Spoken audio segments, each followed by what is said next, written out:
The following is a presentation on the UFSN Network. Welcome to the UFAFL Nation. Yes, it's Tuesday, so you know what that means. It's another episode of UFAFL Nation. Welcome in. I'm your host, Michael Skrzyniak. Riding solo today, but we still have an exciting show recapping Week 13 in the NFL. It's a busy week, and I know in the UFAFL, a lot of guys are stressing. A lot of guys are trying to jockey themselves into playoff position. We had a couple upsets this week. We'll get into that later on. So before we get into all that, though, guys, you guys can follow me at Michael SKRZ on Twitter. You can follow the league at the UFAFL. You can also follow the scouting department headed by Jamie Thomas at UFAFL_scouting. You got the email address there if you have any questions for us for the league at info@uffsports.com. And then the website is down there as well to check out anything else you want to see with the UFF Sports. Do not forget to check out the UFAFL store. Guys, Christmas is coming. It's real soon. I was just at Walmart earlier today. People are scrambling. Square one last week was pretty crazy. So there's some gift ideas, guys, available. Sweaters, it's getting real cold out. Water bottles, tumblers, anything with your favorite UFAFL logo on it. It's nice to see the chat group, people showing off their gifts and their. I know Andy's got a package for me coming. I'm hoping to model some stuff next week.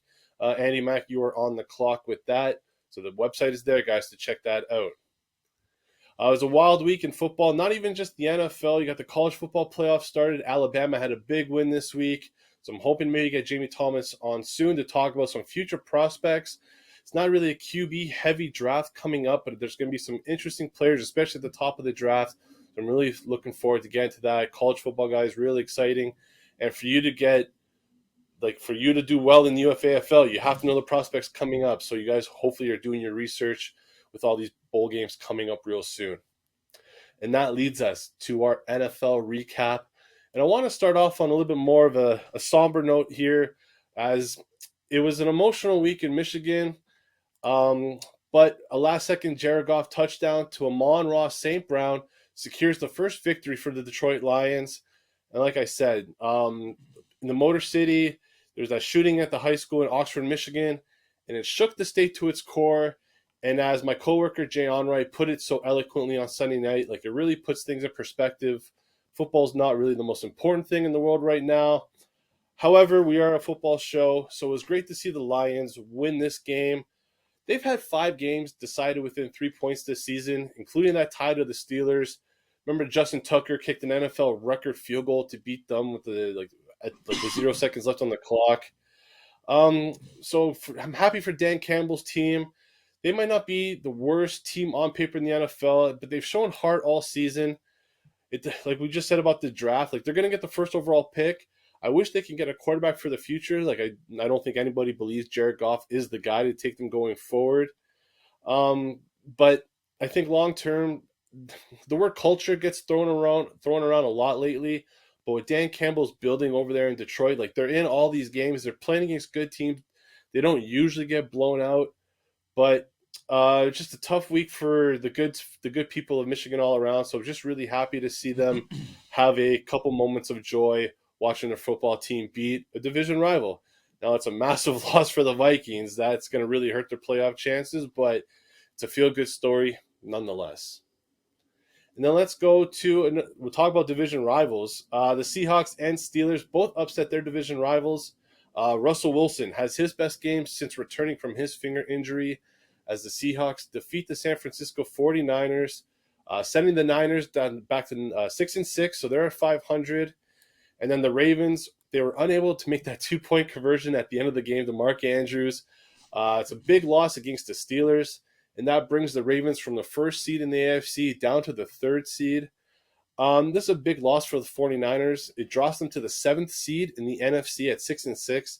So I still think they might get in, because if you look at the teams underneath them, there's not a whole lot. Like, I don't trust really any of those teams to go on a run. But the Niners, they head to Cincy this upcoming week. That won't be easy. So 49ers got to get their stuff together. I know a lot of fans are still calling for Trey Lance. Jimmy Garoppolo hasn't been bad, but maybe Trey Lance would spark some offense, especially like you got a couple injuries now at the running back position. George Kittle's finally back. He had a massive game. I think he had 170 yards, 2 touchdowns. So yeah, it's going to be really interesting to watch the NFC wildcard picture. And for the Ravens, they might be the only team with worse injury luck than the Titans this year. In this previous game, they just lost star corner Marlon Humphrey for the season, adding to their list of stars being out. Remember, guys, they don't have like any of the running backs that they thought they were going to have at the beginning of the season. Plus Ronnie Stanley, star offensive lineman. So, and their season only gets tougher. Like look at the way they end the season: Browns, Packers, Bengals, Rams, Steelers. If you would have asked me about 3-4 weeks ago, I would have said that the Ravens are probably a lock for that 1 seed in the first round bye. I don't even know if they're going to win their division anymore because look at that murderer's row to end the season. Lamar Jackson, like he's been a really good quarterback first half of the season, but when they get down and he has to throw, he throws interceptions. He's got an interception in 4 straight games, longest streak of his career. So when I thought the Ravens were going to be a locked and loaded playoff team and probably the scariest team in the AFC, yeah, guys, I really don't know anymore. And speaking of the AFC, what a Monday nighter we had. Mac Jones just throws 3 passes as the Patriots run for over 220 yards in a windy Monday night victory to vault them atop the AFC East and the AFC overall. I don't know how the Patriots do this every year. Bill Belichick, I guess you can call him the greatest of all time. Like, I'd love to hear from Nick Lewis and a couple of the former players in this league, but no matter what, he just gets it done with whoever talent he has on the field. Remember, they traded Stephon Gilmore, and they still have the best defense in the league. It's a really disappointing loss for the Bills. They just like this is like a big problem that they're having, especially from the playoffs last year. They just don't have a reliable running game. Zach Moss is in and out of the lineup. Devin Singletary's not a bruiser. He's going to be between the 20s. Matt Breida had a big fumble. So, like, this is going to cost the Bills against good teams because they're putting too much on Josh Allen. The defense is going to drop safeties back, so you can't hit them deep with Stephon Diggs, Emmanuel Sanders. Keep everything in front of you. And, yeah, it's just not a winning formula in this NFL. Yeah, just really disappointing loss for the Bills. And they go now. So this week they go visit their old friend Tom Brady and the Tampa Bay Buccaneers. It's going to be even tougher road for them. For the Pats, they're on a bye before a big one against Indy in 2 weeks, but they still have a couple easy games coming up. I know they play the Dolphins one more time. So Patriots fans, we all hate you because you guys just, no matter what, find a way to win. And Mac Jones gets all these wins with throwing just 3 passes. I know he screwed over a couple guys in fantasy. Looking at you, D. Millard. So, yeah, we can all curse the Patriots, but guys, just give Bill Belichick all the respect in the world because we're witnessing greatness. And that leads us to the UFAFL. This is just producer Dean chiming in to confirm that I was indeed screwed over in that game and stopped watching it. Half a point, Dean. Less than half a point. Back to you, Skrizz. Oh, thank you for that, Dean. And, well, from that, we go to the UFAFL recap. And my buddy Brad of the Red Zone Dragons, he was texting me all weekend, losing his mind. I like to call this segment no QB, no problem, because even despite not having, with Aaron Rodgers on bye and not getting anything from Sam Ehlinger, the Red Zone Dragons pull off the upset and beat the Paradise Blackhawks to pull within 2 games of the Manning North Division lead. The Blackhawks get really nothing for Patrick Mahomes. You go look at his home road splits this season for Mahomes. It's really weird how he's so much better on the road this year. I don't really understand what's going on with the Chiefs offense. Ezekiel Elliott didn't have a great game either against the Saints on Thursday. And then the Dragons get big games from their kicker and punter. Guys, remember, special teams is very important in the UFAFL, and this is one of those matchups that prove that. And then the Dragons get a big test next week as they face the division rival, the Timberwolves. And then the loser of that is probably out of playoff contention. Both teams are 6-6, vying for that second spot. So big one coming up next week. The Dragons have won 3 in a row. Seems to me that whenever TJ Hawkinson scores for them, they win. We'll have to do some math behind that. But good on the Dragons. Brad, you're welcome for the shout-out, pal. And then that leads us to the Stormbreakers and Tiger Sharks coming out to the wire. This was my best bet segment. And actually, Stormbreakers made me look good. And then because of added offensive line stats, that was the difference. The Tiger Sharks pull out a last-second victory just by 3 points over the Stormbreakers. The spread was, I think, 27, and yeah, they covered that for sure. Tiger Sharks get 2 30-plus point performances, one from Broncos running back Javonte Williams, the rookie, finally gets the backfield to himself as Melvin Gordon rested this game. He's got an injury. And yeah, if you have Javonte Williams in your home league, you probably drafted him probably in the middle rounds, like a 6th, 7th, 8th round guy.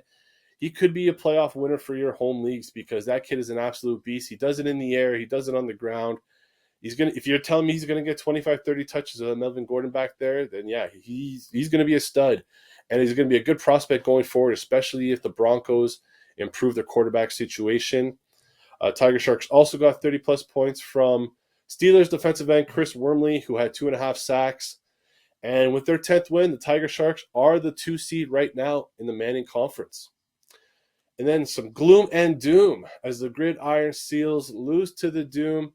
No one, except for D. Millard, no one was affected more by the snowy weather in Buffalo than the GridIron Seals. So they dropped that game to the Doom. Matt Stafford and the receiving core were the big differences in this one. And it doesn't get easier for the Seals. They take on the Legion in Week 14, and they're trying to get back on track and keep the top spot in the Madden South. And this leads to a big congratulations to the Rage and the Resistance as their players earn the UFAFL Players of the Week. Terrific Tom Brady throws 4 touchdowns for the Rage, who've now won 3 games in a row. And we just talked about Chris Rumley for the Steelers.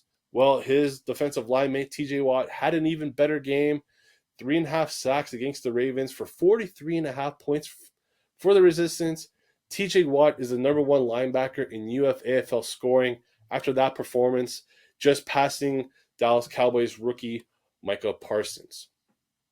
And that leads us to our stock up and stock down segment. For my stock up segment last week, I talked about Miami Dolphins receiver Jalen Waddle because he's a reception machine. I want to stick with the Dolphins because they're on a 5-game winning streak and they're not really getting a lot of love, especially in the media. And I want to talk about their defense because it has been outstanding. Now, they're not really beating a murderer's row. The best team that they beat probably is the Ravens from that weird Thursday nighter. But 5 straight games holding opponents under 20 points is nothing to sneeze at. They have 19 sacks during that 5-game win streak, including Jalen Phillips, defensive end. He's been an absolute monster. He's tallied 87.5 points in the UFAFL over just his last 3 weeks. And you look at the Dolphins going forward, they're on bye this week, but then their next 3 opponents, the Jets, you're not afraid of the Jets. The Saints, you're not really scared of the Saints offense. They might be getting some of their players back. Alvin Kamara might be coming back this week. Ryan Ramczyk, star right tackle. Then the Titans, who we don't know who's going to be in the Titans lineup either. So if you're looking at the Dolphins, I don't really think they're going to make the playoffs. I think they started off too slow. But with Tua just not turning the ball over, Myles Gaskin, he didn't have a great week, but he's probably like a top 20 running back going forward. And yeah, that defense has just been outstanding right now. We thought they were going to be a good team to start the year. Everyone kind of thought they would be a borderline wildcard team, maybe going against the Bills and the Patriots in that conference, especially after what they did last year. But started off slow, but the defenses looked really good and just wanted to give the Dolphins some love. Scott Hart, if you're watching, you are welcome. And then for my stock down, this kid has been ripping. I don't want to say I'm not a fan of Jamar Chase, but if you look at how he started the year compared to what he's done over the last 5 games, it's been very up and down for the stud young rookie wide receiver. So like he only has 20 receptions on 39 targets. Now they're kind of using him in the deep passing game. He had that one. It would have been a touchdown, but it went off his hands. It actually turned into an interception. He has a couple touchdowns over these games, but he's just not getting the volume because you have Tyler Boyd, you have T. Higgins there. Joe Mixon has been an absolute monster. And then Joe Burrow, like he's just been very efficient. He hasn't had to throw a ton of volume. Like the Bengals have been in a couple blowout games. Remember the game against the Steelers? They didn't have to do much. They got blown out against the Chargers this week. Burrow had a problem with his finger. So I like Jamar Chase as a prospect, and I think he's going to be fine, but maybe not the end of this year. Like you look at T. Higgins, he's got back-to-back games with 100-plus yards and a TD. And then they have a pretty tough opponents the next 3 games. The 49ers, I know for fantasy, it's not a bad matchup for Jamar Chase. But then you play the Broncos and the Ravens, both good defenses. I know the Bengals beat the Ravens earlier this year. But like I said, they just have a lot of weapons. They got a good defense. And with the volume that Jamar Chase was getting earlier in the season, he's just not getting now. So I just think you guys should just temper expectations for Jamar Chase. He might not even finish as the number 1 rookie in scoring this year. So I like him as a player, but just temper those expectations. And that leads me to my best bet segment. I am definitely on a roll. Thank you once again to the Silverbacks for covering last week. And this week I look at a pretty important matchup as the Empire, 32-point favorites over the Silverbacks. This is a massive game for the Madden Conference, as the Silverbacks are the best of the wildcard teams at the moment. But for the Silverbacks, like I just talked about with the Dolphins, Miami, they're on a bye this week, and that's big for them because that means no Tua, no Devontae Parker. It means they're also going to be without running back Kenneth Gainwell from the Eagles, and then 3 of their 6 offensive linemen are all on bye, including 2 from the Patriots. So I think the Empire, they just have a couple pieces in the secondary on bye this week. Hopefully Mike Glennon starts for them because Daniel Jones, he's probably going to miss a couple more weeks. He's hurt. I just think that in this matchup, even if neither team